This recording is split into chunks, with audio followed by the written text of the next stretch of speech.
दिव्य ज्ञान श्लोक क्रमांक 36। शब्द पाठ। अपि चेदा असे पापेभ्यः सर्वेभ्यः पाप कृतस्मा सर्वं ज्ञानपूर्वेण एव वृजितं संतरष्यसि। अपि चेदसि पापेभ्यः सर्वेभ्यः पापकृतमः सर्वज्ञानपूर्वेणैव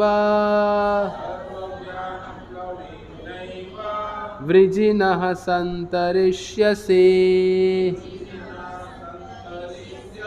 अपि चेदसि पापेभ्यः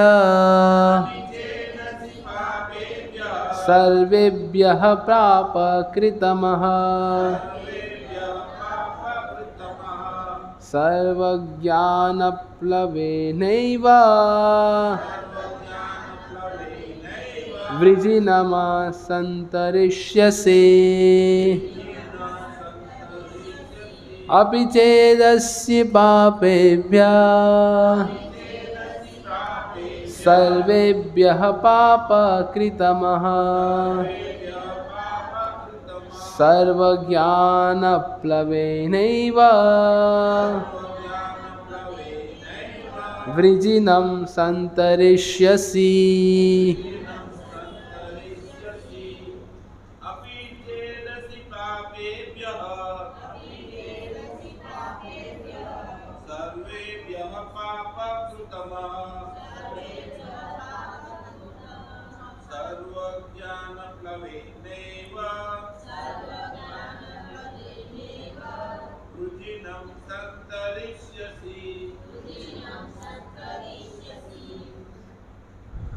और कोई?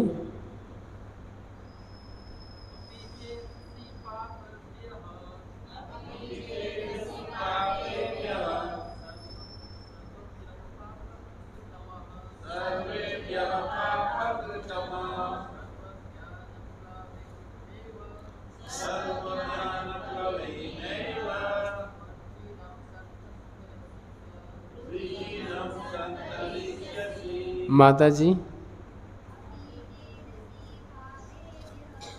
अपि चेतसि पापेभ्यः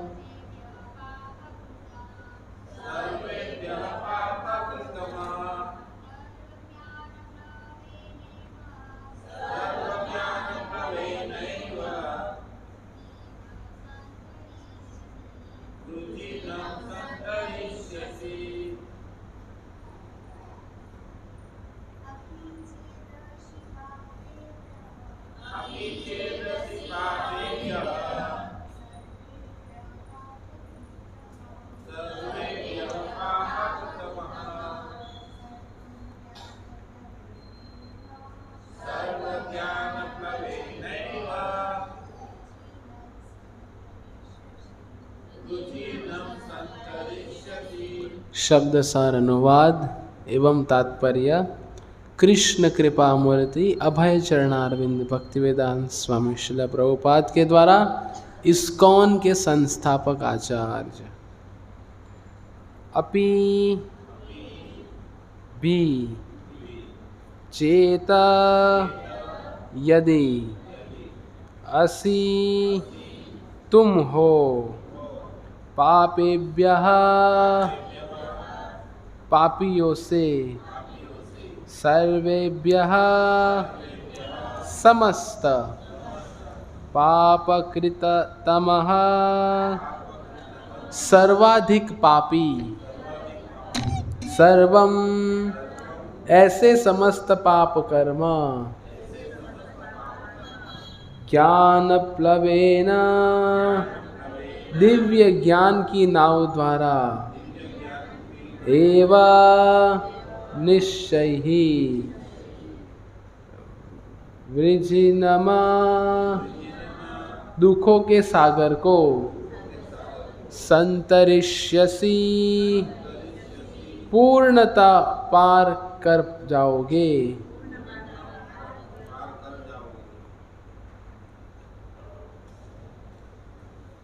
अनुवाद बहुत सुंदर है। यदि तुम्हें समस्त पापियों से भी सर्वाधिक पापी समझा जाए तो भी तुम दिव्य ज्ञान रूपी नाव में स्थित होकर दुख सागर की पार करने में समर्थ होंगे। ओम अज्ञानतिमिरन्धस्य ज्ञानाञ्जनशलाकया चक्षुरुन्मीलितं येन तस्मै श्रीगुरवे नमः। श्रीचैतन्यमनोभीष्टं स्थापितं येन भूतले स्वयं रूप कदा मह्यं ददाति स्वपदान्तिकं। वन्देऽहं श्रीगुरौ श्रीयुतपदकमलं श्रीगुरुन् वैष्णवांश्च। श्रीरूपं साग्रजातं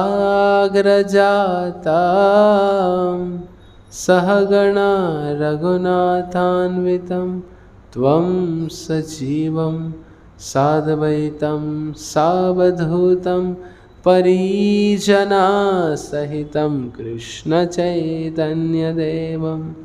श्रीराधाकृष्णपदान् सहगणा ललिता श्रीविशाखान्वितांश्च। जय श्री कृष्ण चैतन्य प्रभु नित्यानंद श्री अद्वैत गदाधर श्रीवासादि गौर भक्तवृंद। हरे कृष्ण कृष्ण कृष्ण हरे हरे, हरे राम हरे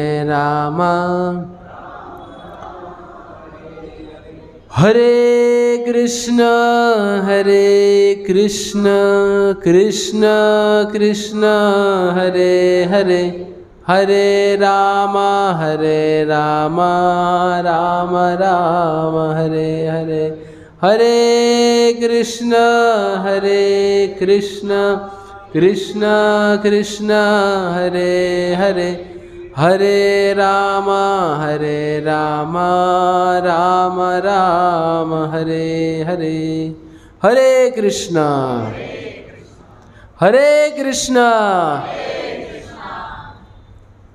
तो आप सभी का स्वागत है हमारे प्रति गुरुवार के गीतामृत के इस सत्र में, जिधर हम चर्चा कर रहे श्रीमद् भगवद गीता यथारूप अध्याय 4। शीर्षक है दिव्य ज्ञान, श्लोक क्रमांक 36। बहुत सुंदर है आज का श्लोक।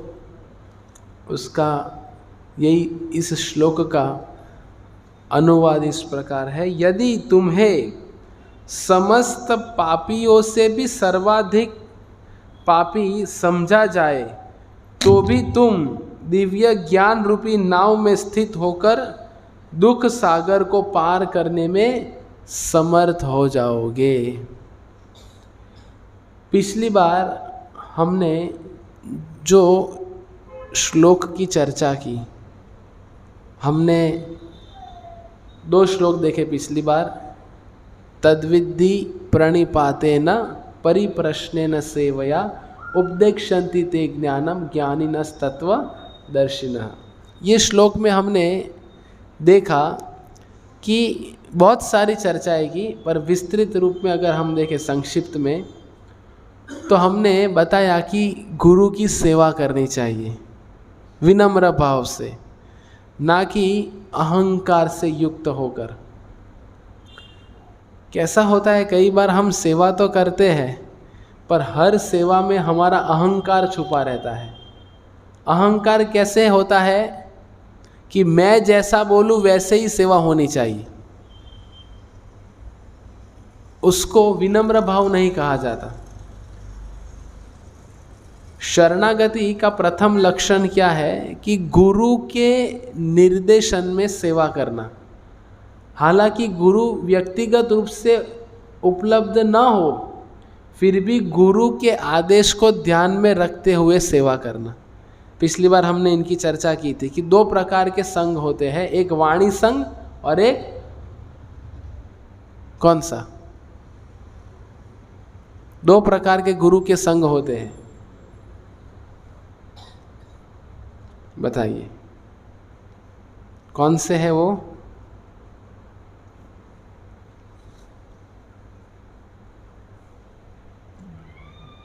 भूल गए इतना जल्दी? गुरु का आदेश मानना। हाँ, वो वाणी संघ हो गया। और दूसरा?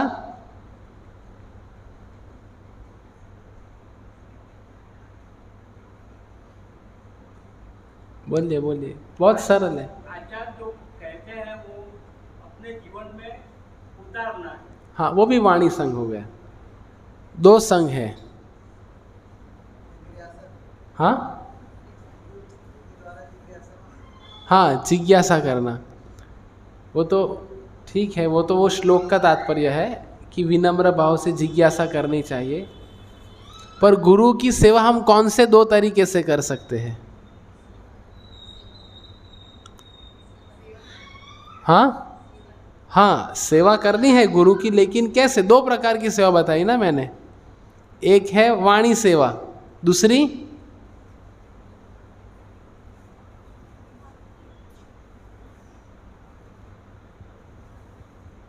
मैंने उदाहरण भी दिया था कि गुरु, हाँ कौन बोला? वपु सेवा, वेरी गुड। दो प्रकार की गुरु की सेवा होती है, एक है वपु सेवा और वाणी सेवा। सब बोलिए, एक है प्रसाद बंद कर दो अगले गुरुवार से, इतना खा के भी आवाज नहीं आ रहा है। सब्जी, पूरी, चावल, दाल, स्वीट सब कुछ खाते हैं फिर भी आवाज नहीं निकलता। गुरु की दो प्रकार की सेवाएं हैं। पहली, देखो वापस आवाज कम। पहली दूसरी वाणी सेवा। दो प्रकार की सेवा है, अभी याद रहेगा। एक है वपु सेवा और एक है वाणी सेवा। वपु सेवा मतलब क्या?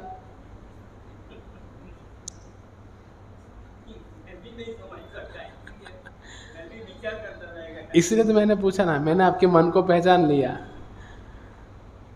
वपु सेवा मतलब गुरु की शारीरिक सेवा करना, गुरु के कपड़े धोना, गुरु के लिए कपड़े इस्त्री करना, गुरु के चरण दबाना, गुरु के लिए भोग बनाना, गुरु को प्रसाद खिलाना, भगवान के लिए भोग बना के गुरु को भगवान का प्रसाद खिलाना। तो ये सब जो है मतलब गुरु के शरीर के संबंध में जितनी भी सेवाएं हैं उनको कहते हैं वपु सेवा। और गुरु उनके प्रवचनों के द्वारा उपदेश देते हैं, उनको कहते हैं वाणी सेवा। अभी मेरा प्रश्न ये है कि ये दोनों सेवा में सर्वश्रेष्ठ सेवा कौन सी है? वपु सेवा, ओके। और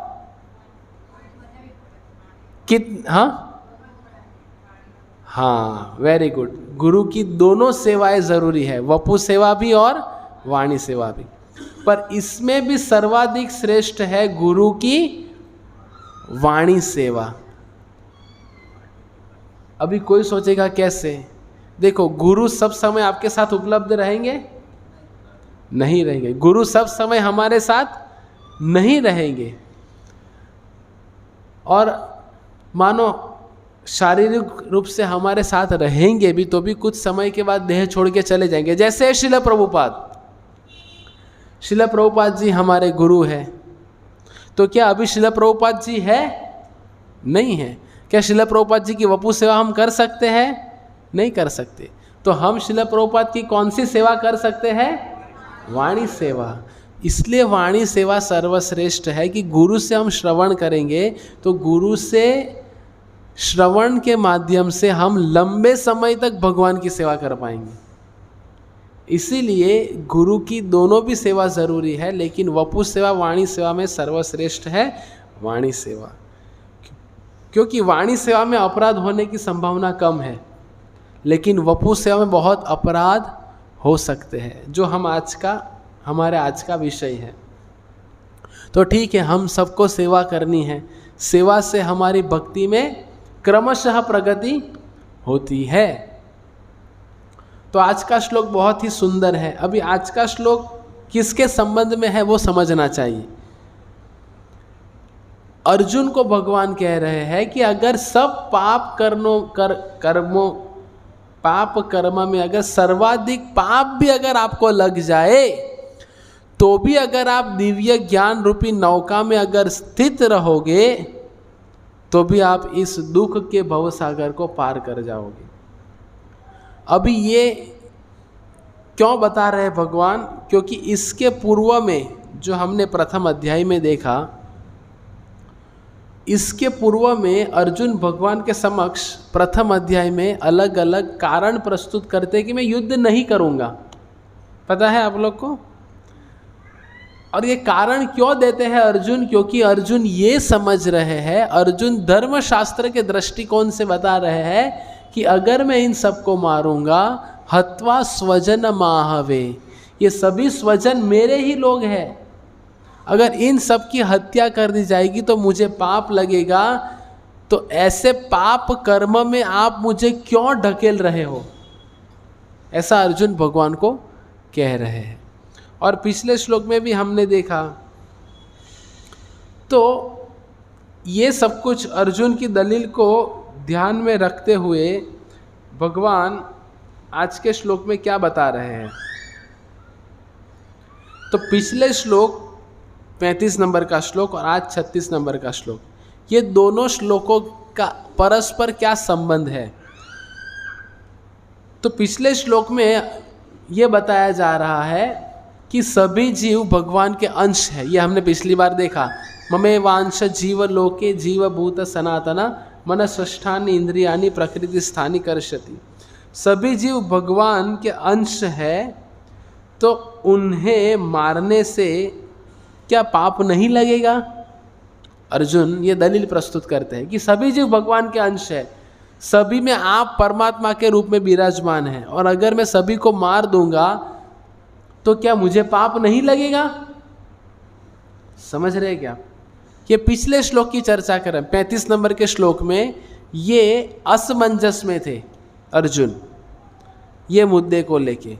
तो फिर उनके ये असमंजस का जवाब भगवान ये 36वें श्लोक में दे रहे हैं। समझ रहे सब लोग? किसी को नहीं समझा वैसा?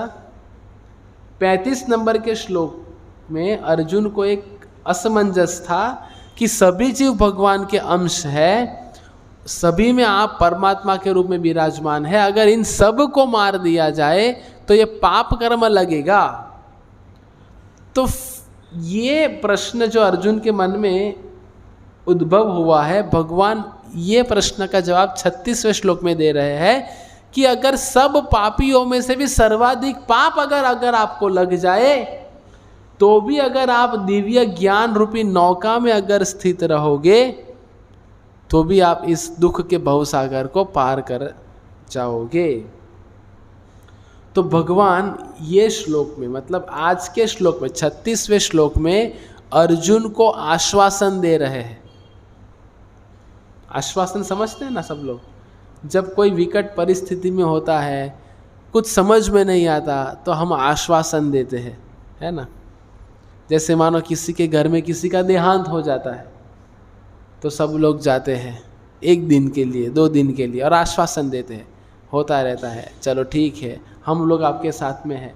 तो सब ऐसे सब शब्द कहते हैं तो सामने वालों को थोड़ा अच्छा लगता है, चलो भाई मेरे साथ में है। उसी तरह ये श्लोक में भगवान अर्जुन को आश्वासन दे रहे हैं क्या? भिवू नको मी तुझा पाठीशी आहे, मतलब डरो मत। भगवान भगवत गीता में कहते हैं माँ शुचः, कि डरिए मत, मैं आपके साथ हूँ। पर कब भगवान साथ देंगे? जब भगवान के बताए गए वचनों का हम पालन करेंगे तब। तो भगवान के वचन क्या है? तात्पर्य में बहुत सुंदर श्रील प्रभुपाद जी कहते हैं, आप सुनिए। श्री कृष्ण के संबंध में अपनी स्वाभाविक स्थिति का सही ज्ञान इतना उत्तम होता है कि अज्ञान सागर में चलने वाले जीवन संघर्ष से मनुष्य तुरंत ही ऊपर उठ सकता है। यदि भौतिक जगत कभी कभी अज्ञान सागर मान लिया जाता है तो कभी कभी जलता हुआ जंगल। सागर में कोई कितना ही कुशल तैराक क्यों ना हो, जीवन संघर्ष अत्यंत कठिन है। यदि कोई तैरने वाले को आगे बढ़कर समुद्र से निकाल लेता है तो वह सबसे बड़ा रक्षक है। भगवान को प्राप्त पूर्ण ज्ञान मुक्ति का पथ है। कृष्ण भावनामृत की नाव अत्यंत सुगम है, किंतु उसी के साथ साथ अत्यंत उदात्त भी। समझ में आया? देखो, कोई व्यक्ति कितना भी बहुत सुंदर श्रील प्रभुपाद जी हमारे समक्ष उदाहरण प्रस्तुत कर रहे, कोई कितना भी एक्सपर्ट तैराक क्यों ना हो, अगर उनको समुंदर में तैरने के लिए कहा जाए तो क्या वो समुंदर लांघ पाएंगे? लांघ पाएंगे समुंदर? समुंदर में वो तैर रहा है और तैरते तैरते एक समय पे वो थक जाएगा तो उसके डूबने की पूरी संभावना है। तो ये परिस्थिति में अगर कोई व्यक्ति आकर उनको बचा लेता है तो उनको उत्तम व्यक्ति कहा जाएगा। उसी तरह हम सब लोग इस भव सागर में डूबे हुए हैं और इस भव सागर से हम इतने डूबे हुए हैं और हम इतने गहराई में चले गए हैं, तो बाहर निकालने का एकमेव मार्ग है कृष्ण भावना रूपी नौका। अगर कोई व्यक्ति समुंदर में है, इस भव सागर में जो हम सब लोग गिरे पड़े हैं, अगर हम कृष्ण भावनामृत रूपी दिव्य ज्ञान की नाव में अपने आप को अगर स्थित कर देते हैं तो हम इस भव सागर से परे हो जाएंगे। क्या हम सब लोग चाहते हैं कि इस भव सागर से हम ऊपर उठ जाएं? हाँ या ना? ना? ना? हाँ, चाहते हैं। तो अगर हमें ये नाव में अगर इस भव सागर से ऊपर उठना है तो नाव में बैठना पड़ेगा। अगर समुंदर पार करना है तो नाव का सहारा तो लेना पड़ेगा ना। कोई व्यक्ति अपने बलबूते पे तो समुंदर को लांघ नहीं सकता। सोचिए, ये तो इस भव सागर के समुद्र की बात कर रहे हैं। सोचिए, ये कलयुग जो पापों का सागर है और ये पापों के सागर को हमें लांघना है। मुश्किल है कि सरल है? बहुत मुश्किल है, बहुत मुश्किल है ना। क्योंकि आए दिन हम लोग पाप कर रहे हैं। सुबह से उठ के रात के सोने तक हम सब लोग भली भांति जानते हैं कि हम अपने आप को कितने पाप कर्मों में लिप्त किए हुए हैं, है ना। सबसे बड़ा पाप तो क्या है बताओ? बुरा ना माने तो बताता हूँ, बताऊँ या नहीं बताऊँ? नवरात्रि। अभी विषय वही चल रहा है तो मुझे अभी वो माइंड में आ गया। हमें क्या लगता है कि हम भक्तिमय कार्य ही कर रहे हैं। ऐसा लगता है? सब लोग इतना भाव प्रकट करते हैं, मैं अभी अभी वो सब लोग देवी को ला रहे थे, माता जी को ला रहे थे, तो मैं गुजर रहा था मंदिर में सत्संग कार्यक्रम समाप्त करके, तो मैंने एक गीत सुना, रुको मैं याद करता हूँ, ठीक है अगर याद आएगा तो बताता हूँ। तो इतना खतरनाक था वो, तो मैं सोचा कि कौन सी दिशा में जा रही है। सब लोग को लग रहा है मैं आध्यात्मिक कार्य कर रहा हूँ, पर आध्यात्म के नाम पे मजा मस्ती चल रही है, बहुत गलत कार्य हो रहा है। गणेश चतुर्थी हम सब लोग जानते हैं कि कैसे कैसे फिल्मी गाने बजते हैं, और लाते वक्त फिल्मी गाने, जाते वक्त फिल्मी गाने। अभी वैसे ही मैं अभी महाराष्ट्र गया था, तो इतने बड़े बड़े पंडाल, गणपति से भी अधिक दुर्गा देवी की मूर्ति बनाते हैं लोग। मैं तो शौक रह गया। इधर गुजरात में है मूर्ति वाले सिस्टम, कम है, फोटो वाला सिस्टम ज़्यादा है। महाराष्ट्र में तो सब लोग आई तुळजा भवानी, सप्तश्रृंगी देवी, तो सब उनके विग्रह बनाते हैं और सब जगह पूरे बड़े बड़े पंडाल, बड़े बड़े विग्रह, और ये सब लोग की पूजा सब कुछ चल रहा है। तो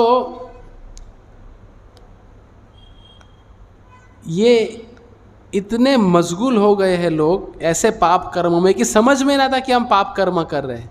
तो मैं क्या बता रहा था आज के श्लोक के माध्यम से, भगवान कह रहे हैं कि इतने हम पाप पूर्ण जीवन जी रहे हैं। सुबह उठने से वापस नौकरी पे जाना, व्यापार करना, छल करना, ये सब कुछ हमारा चलता रहता है सिलसिला, और हम सब लोग व्यक्तिगत रूप से जानते हैं कि मैं पाप कर रहा हूँ। जैसे एक देखा जाए तो कोई स्त्री पुरुष का जो संबंध है, तो शास्त्रों में ऐसा कहा गया है, हम सब लोग अपने आप को कहते हैं कि प्रभु जी मैं गृहस्थ हूँ, गृहस्थ हूँ। अरे हम गृहस्थ है नहीं, हम गृहमेदी है। समझ में आता है फर्क गृहमेदी और गृहस्थ में?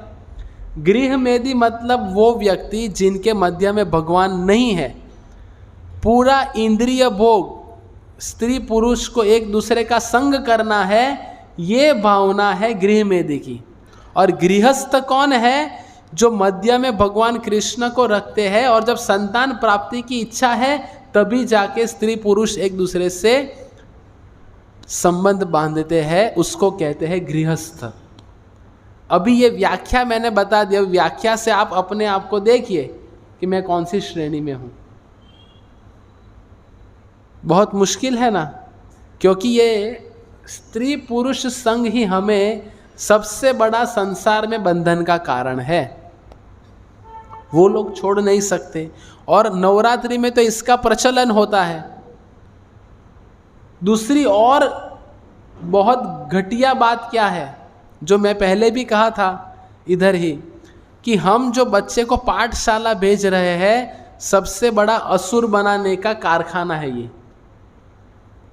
सहमत हो आप लोग मेरे से? अभी ऐसा ऐसा मुंडी हिला रहे, पर दिमाग में तो चल रहा है ये प्रभु जी को कुछ समझ में नहीं आता, कैसे पाप का कारखाना है। अभी मैं सब विद्यार्थी से पूछता हूँ, तो आज कुछ विद्यार्थी, मैं दुकान पे बैठा था, देखा तो लेट आ रहे थे। मैंने बोला इतना लेट आप पाठशाला से? बोले हमारे पाठशाला का समय बदल गया 9 दिन के लिए। आप लोगों ने महसूस किया है? नवरात्रि में 9 दिन पाठशाला का समय बदल दिया। जो पाठशाला सुबह 7:30 बजे शुरू होती है, वो 9:30 बजे कर दी। क्यों? क्योंकि बच्चे खेलने जाए, रात को 2-2 बजे तक खेलो, सुबह लेट उठेंगे, लेट पाठशाला में आइए। तो पाठशाला वाले भी इसको प्रमोट करते हैं। मानो पाठशाला अगर उसी समय पे होती है, तो बच्चे क्या सोचेंगे, नहीं नहीं मैं जल्दी घर चला जाऊंगा, रात को जल्दी सोऊंगा, तो सुबह उठ के मुझे वापस से पाठशाला जाना है। पर अभी क्या, चलो भाई पाठशाला वाला ने तो बोला है 9 बजे आना है, तो हम लोग मस्त 2 बजे तक खेलते रहेंगे। समस्या क्या है बताता हूँ। देखो, जो लोग अपार्टमेंट में रह रहे हैं, अपार्टमेंट के नीचे ही गरबा खेलते हैं, उधर नहीं जाते, लेकिन अच्छे से सज धज के जाते हैं किधर? एसी डोम, या जिधर भी वो फार्म हाउस में गरबा बनाते हैं। जो भी हमारे नवसारी में तो 3-4 है, इधर क्या है पता नहीं। तो ऐसी जगह जगह पे जाके लोग खेलते हैं। तो खेलने का उनको कोई देवी को प्रसन्न करने का कोई मकसद नहीं है। पूरा मकसद क्या है? मुझे मजा आनी चाहिए। और वो भी शास्त्रों में ऐसा कहा है कि एक पतिव्रता स्त्री जो है, उन पहले के समय में ऐसा घूंघट डालते थे ना, पता है? जो वयस्क है उनको पता होगा। आजकल सब मॉडर्न बन गए। स्त्री के सर पे हमेशा पल्लू होना चाहिए। ये जितने भी माताएं बैठी है सत्संग में, सबको ये समझना पड़ेगा कि हर एक स्त्री जो है वो सभ्य स्त्री कब कही जाएगी? जब उनके माथे, उनका जो सिर है वो ढका हुआ हो। साड़ी नहीं पहने तो कम से कम ओढ़नी ढकी हुई होनी चाहिए, ओढ़नी नहीं तो कुछ दूसरा वस्त्र। तो ये एक लक्षण है सभ्य स्त्री का। तो क्या सभ्य स्त्री का क्या लक्षण है? तो एक पतिव्रता स्त्री पहले के समय में घूंघट हुआ करता था। क्यों? बताइए। ये आज के श्लोक से इसका संबंध है। पाप कर्म कैसे हो रहा है, क्यों घूंघट डालते थे बताओ? सबसे पहले प्रश्न है, घूंघट डालना चाहिए कि नहीं डालना चाहिए? घूंघट समझता है ना ऐसा? स्त्री कभी अपना मुख दर्शन किसी पर पुरुष को नहीं कराती। तो घूंघट डालना अच्छा है या बुरा है? अभी इधर बैठे हैं तो अच्छा ही बोलेंगे। ये गेट से बाहर जाएंगे तो बोलेंगे प्रभु जी को समझ में नहीं आता। प्रभु जी ने थोड़ी शादी की। प्रभु जी अगर शादी करेंगे तो समझ में आएगा कि कैसे चाबी चलती है। तो पूर्व के समय में, अभी चलो मैं किसी का उदाहरण लेता हूँ। आप माता जी पीले साड़ी में बैठे हो ना, क्या आपका नाम? हाँ, गोदावरी। गोदावरी। सोचिए पहले के समय में नाम क्या होते थे? गंगा, गोदावरी, सरस्वती। और आज के समय में आप जानते हो कैसे अजीबोगरीब नाम रखते हैं। तो नाम रखने के पीछे भी उद्देश्य था कि भगवान का नाम पुकार के उनका उद्धार हो। माता जी मेरा प्रश्न है आपसे, आपकी शादी को कितने वर्ष हुए, कुछ याद है? 30 ईयर्स। तो 30 वर्ष पूर्व की मैं बात करूं, मतलब आपके माता पिता के समय की। उस समय में तलाक होते थे? तलाक होते थे? नहीं। उस समय पे स्त्री के ऊपर रेप होता था? नहीं। ये संस्कृति का प्रभाव है। सोचिए, पूर्व संस्कृति ऐसी थी, तो संस्कृति का पालन करेंगे तो अपने आप हम पाप कर्मों से बचेंगे। समझ में आ रहा है आप लोग को हम क्या सीख रहे हैं? भगवान जो आज के श्लोक में कह रहे हैं कि ठीक है हम पाप के भवसागर में जी रहे हैं, पर पाप से मुक्त तो होना है ना हमें। तो पहले के समय में संस्कृति ऐसी थी कि पाप कर्म अपने आप नहीं होता था। जैसे स्त्रियां घूंघट डालती थी तो कोई भी पुरुष की नज़र दूसरी पर, अपने पत्नी के अलावा कौन सी भी स्त्री को वो देख नहीं पाते थे। ध्यायतो विषयान पुंसा संगस्ते सुपजायते संगात संजायते काम काम क्रोध विजायते। भगवत गीता में भगवान कहते हैं कि कोई भी चीज़ देखने से उद्भव होती है। हमने देखा, फिर क्या होता है? ध्यायतो विषयान पुंसा, कि देखने के पश्चात हम उस विषय वस्तु के ऊपर ध्यान करते हैं। समझते हैं? जैसे कोई युवक कोई युवती को एक बार देख ले, तो अभी आजकल महाविद्यालय में यही होता है, देख लेते हैं, फिर देख के सबसे पहले इंस्टाग्राम का आईडी शेयर करते हैं। आजकल थोड़ा मॉडर्न वे से प्रवचन देना पड़ता है। इंस्टाग्राम का आईडी शेयर करते हैं, है ना जानवी? होता है ऐसा?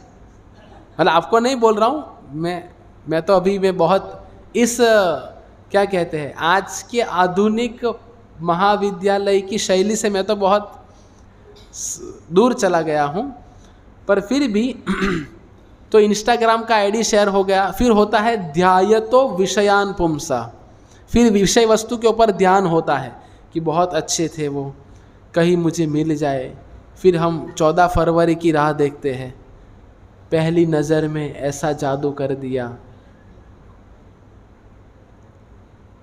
फिर ध्यान हुआ, ध्यायतो विषयान पुंसा, विषय वस्तु के ऊपर ध्यान किया, ध्यायतो विषयान पुंसा संगस्तेषुपजायते, फिर हम संग करने का ख्याल करते हैं।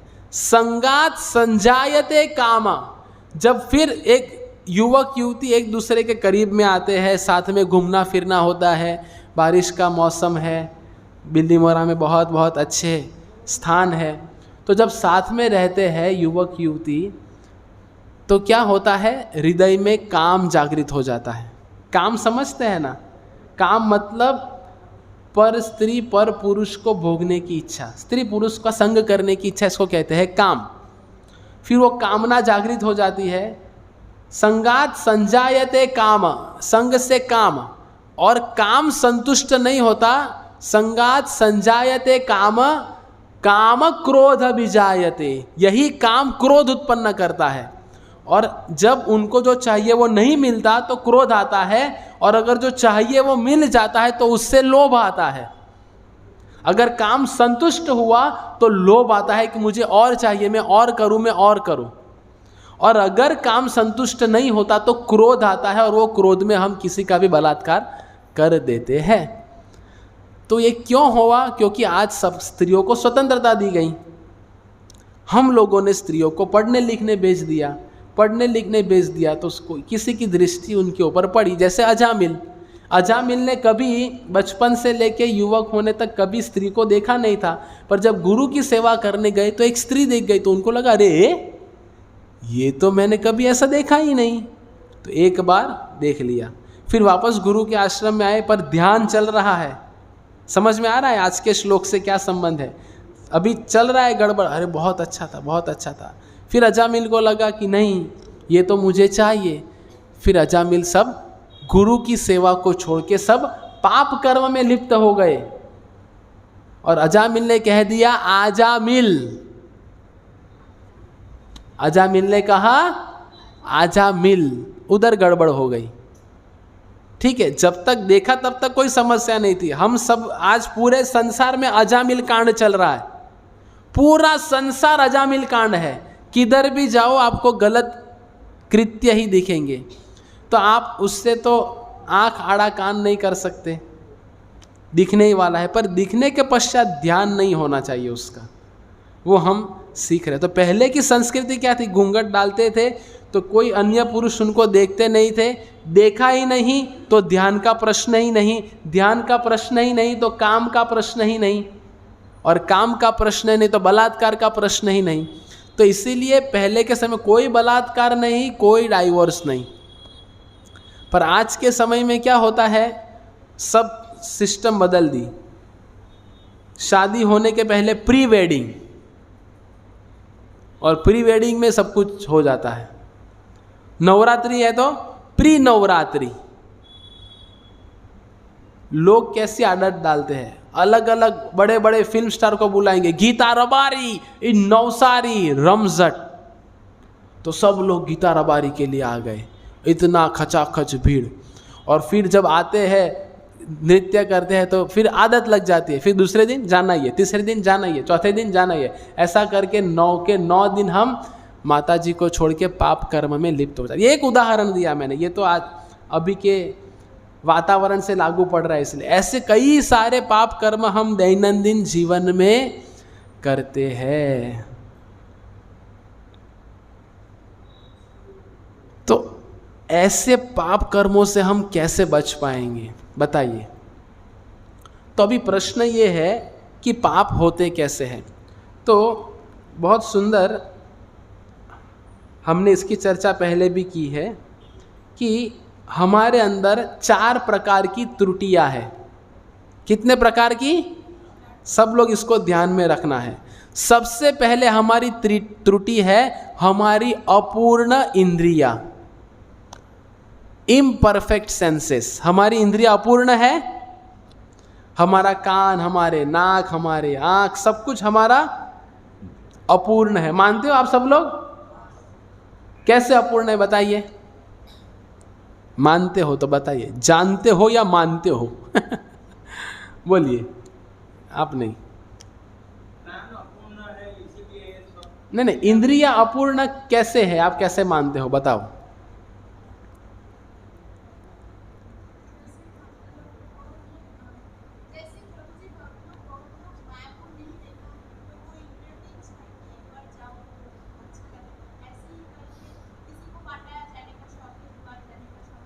नहीं नहीं नहीं नहीं, वो बात ठीक है, पर वो उस अपूर्ण में नहीं आएगा। इंद्रिय अपूर्ण कैसे, आप बताइए।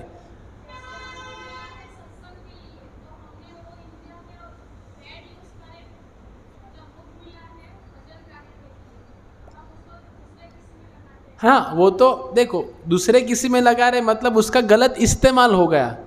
पर मेरा प्रश्न है कि हमारे इंद्रिया, जैसे मैं कहूँगा कि मेरे आँख अपूर्ण है, मेरे कान अपूर्ण है, मेरा नाक अपूर्ण है, तो वो कैसे कैसे अपूर्ण है?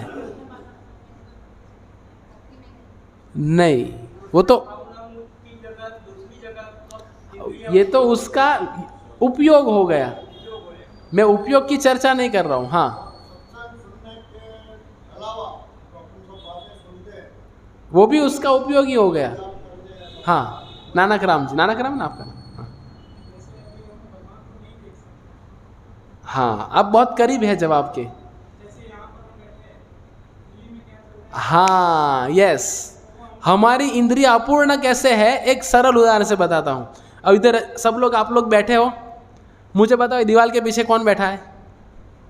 दिख रहा है? नहीं दिख रहा। हमारी इंद्रिया अपूर्ण है। और एक उदाहरण, मानो एक कमरे में लाइट चली जाती है, तो बगल वाले को देख पाएंगे कौन बैठा है? नहीं देख पाएंगे। तो हमारी इंद्रिया कुछ हद तक देख सकती है, उसके बाद नहीं। रात को हम नहीं देख सकते, लेकिन उल्लू रात को देख सकता है। उल्लू समझते हैं ना। फिर हमारे कान कुछ तक सुन पा रहे हैं। अभी वो दुकान में कौन बात कर रहा है हमें पता नहीं, लेकिन अगर कुत्ता है तो कुत्ते को समझ में आता है कि उधर कुछ तो चल रहा है। देखा है आपने, कुत्ते जब कुछ होता है तो ऐसे कान कर देता है। फिर हम कुछ समय कुछ ही सूंघ पाते हैं हम।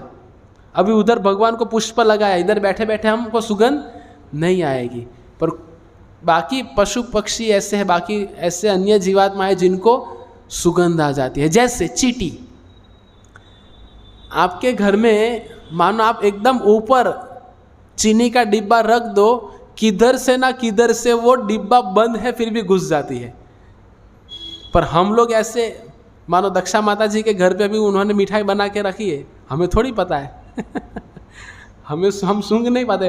वो इधर से तो छोड़ो, उनके घर में जाएंगे, उन्होंने ऊपर अलमारी में रखा है तो भी पता नहीं चलेगा। लेकिन चींटी को जाके छोड़ दो, वो अपने आप ढूंढ लेगी। तो कहने का तात्पर्य है कि हमारी इंद्रिया अपूर्ण है। समझ गए? समझ गए? तो हमारी इंद्रिया अपूर्ण है। तो 4 त्रुटि है। सबसे पहली त्रुटि कि हमारी इंद्रिया अपूर्ण है। अभी ये अपूर्ण इंद्रियों से होता क्या है? अपूर्ण इंद्रियों से हम भ्रमित होते हैं, यह दूसरी त्रुटि है। जैसे देखो, मेरी आंख देख नहीं पाती, जैसे मानो हम सब लोग इधर बैठे हैं और इधर पायल की छनकार आती है, प्रसादम हॉल में पायल छन छन छन छन छन कर रहे हैं। आप सोचेंगे कौन आ गया है ये रूम में, इधर सब लोग तो बैठे हैं, कौन उधर खेल रहा है? और फिर प्रवचन होने के पश्चात जाके देखेंगे तो बच्चे लोग ड्रामा प्रैक्टिस कर रहे थे। तो हमने क्या सोचा, नूपुर की आवाज़ आई मतलब सब लोग क्या सोचेंगे, कोई नृत्य कला उधर चल रही, कोई स्त्री होगी और नृत्य कर रही है, ऐसा सोचते सब लोग। तो हम लोग भ्रमित हो गए। तो इंद्रिया अपूर्ण है, उससे स्वाभाविक है कि हम सब लोग भ्रमित हो जाएंगे। और जब भ्रमित हो जाते हैं तो स्वाभाविक है कि हम सब लोग गलतियां करेंगे। और गलतियां करने का तो हम सब लोग को अनुभव है, हम गलतियों पे गलतियां करते हैं।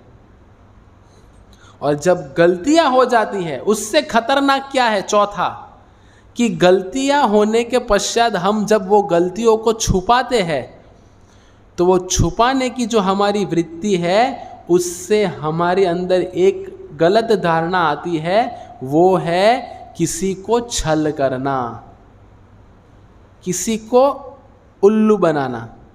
समझ गए? तो ये 4 त्रुटियां हमारे अंदर है जिससे हम पाप कर्मों में लिप्त होते हैं। देखो, सबसे पहला स्तर क्या है, हमारी अपूर्ण इंद्रिया। सब लोग बोले पहली त्रुटि क्या है? उससे क्या आता है? भ्रमित होना। उससे क्या उद्भव होता है? भूल गए। अपूर्ण इंद्रिया, अपूर्ण इंद्रिया से हम सब लोग भ्रमित होते हैं, और भ्रमित होते हैं तो क्या करते हैं हम सब लोग? गलतियां करते हैं, और जब गलतियां छुपाते तो हम क्या करते हैं? छल करते हैं। तो जब अपूर्ण इंद्रियों से हम भ्रमित होते हैं, और भ्रमित से जब गलतियां करते हैं तो गलतियों से पाप होता है। समझ रहे? जैसे हम लोग शास्त्रों को नहीं समझ रहे, तो हम नवरात्रि को गलत तरीके से ले रहे, तो हम लोग क्या कर रहे? पाप कर रहे हैं।